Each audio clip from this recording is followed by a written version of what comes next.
They train you to kill, then they throw you away. During the Vietnam War, strange stories started to circulate. Officers losing their minds in the jungle. Men who, in the middle of chaos, ignored orders, formed their own little kingdoms, and decided who lived and who died. Some call it folklore. Others say that's exactly what the government wants you to think. Vietnam. The beginning of modern paranoia. Vietnam was the first war broadcast almost in real time. Americans watched boats dragged through the mud, helicopters falling from the sky, and soldiers who never knew who the real enemy was. When the enemy wears no uniform, hell becomes routine. The old woman smiling might be a spy. The child holding a flower could be carrying a grenade. Afghanistan. The horror multiplied.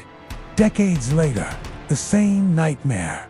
This time, in Afghanistan. Suicide bombers, children strapped with explosives. The enemy could be anyone, or no one at all. The modern soldier's mind was never designed for this. Human brains are wired for fight or flight, not for invisible enemies, guilt, and constant paranoia. The invisible experiment. In the 50s and 60s, the US government launched MK Ultra, a secret mind control project.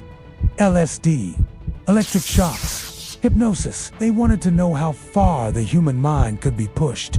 Today, most people think that story is over. But think again, turning a young man into a killing machine, and then throwing him back into society without real help. Isn't that also a kind of experiment? My name is Virginia Cooper, and my son committed suicide on 7 November 2021.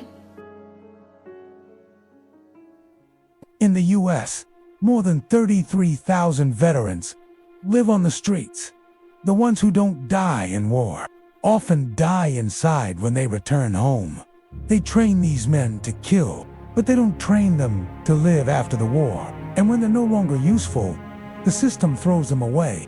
The life we live today, the comfort, the freedom to criticize, to exist without fear, is only possible because they paid the price. The government forgets them.